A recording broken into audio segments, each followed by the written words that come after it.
मराठा साम्राज्य के उस महान शासक जिसके त्याग और बलिदान को आज भी महाराष्ट्र के लोग याद करते हैं।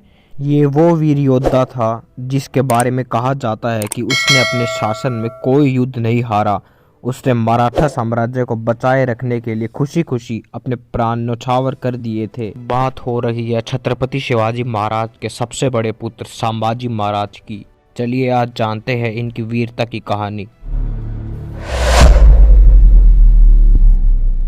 संभाजी महाराज का जन्म 14 मई 1657 में पुणे में हुआ था। जब वो 2 साल के थे तभी उनकी मां सईबाई का देहांत हो गया। उनका पालन पोषण उनकी दादी जीजाबाई ने किया। जब वो बड़े हुए तो शिवाजी महाराज ने उन्हें अच्छी शिक्षा पाने के लिए आमेर के राजा जय सिंह के यहाँ भेज दिया। संभाजी महाराज ने यहाँ घुड़सवारी, तीरंदाजी, 13 भाषाएं, तलवारबाजी की शिक्षा ली। 16 साल की उम्र में उन्होंने पहला युद्ध लड़ा जिसमें वो विजयी रहे। 1680 में शिवाजी महाराज की मृत्यु के बाद उन्हें राजगद्दी पर बैठाया गया। उन्होंने अपने 9 साल के शासनकाल में मुगलों और पुर्तगालियों से जमकर लोहा किया और कोई भी युद्ध नहीं हारा।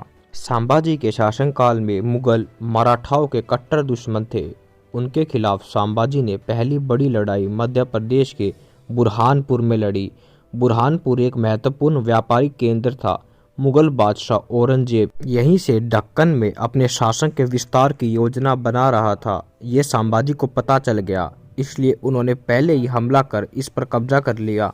ये मुगलों के लिए एक बड़ा झटका था। 1680 और 1690 के बीच मुगलों और मराठाओं के कई युद्ध हुए जिसमें संभाजी के नेतृत्व वाली सेना की जीत हुई। दूसरी तरफ गोवा में पुर्तगालियों की दमनकारी नीतियों से लोग परेशान थे। उनकी मदद संभाजी ने की। वो उनकी सेना छापामार युद्ध पर पुर्तगालियों को कमजोर कर दिया।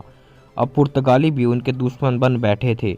उन्होंने संभाजी को हराने के लिए मुगलों से हाथ मिला लिया। 1687 में वाई की लड़ाई में मराठा सेना के सेनापति और संभाजी के प्रिय मित्र हंबीरराव मोहिते मारे गए। इससे मराठा सेना का मनोबल काफी टूट गया। संभाजी महाराज भी इस खबर को सुन टूट गए थे। धीरे धीरे बहुत से सैनिकों ने उनका साथ छोड़ दिया। इधर कुछ रिश्तेदारों ने भी उन्हें धोखा दिया। इसके बाद 1689 में मुगल सेना ने संभाजी को बंदी बना लिया। उन्हें औरंगजेब के दरबार में पेश किया गया। यहाँ उसने संभाजी के सामने अपने सारे किले और खजाने की बात उन्हें बताने को कहा और धर्म परिवर्तन करने पर जोर दिया। मगर संभाजी महाराज ने कभी उनके जुल्मों के आगे घुटने नहीं टेके। वो उनकी कैद में ही शहीद हो गए। मराठा साम्राज्य के लिए किए गए उनके योगदान और वीरता की कहानियों को आज भी सुनाया जाता है।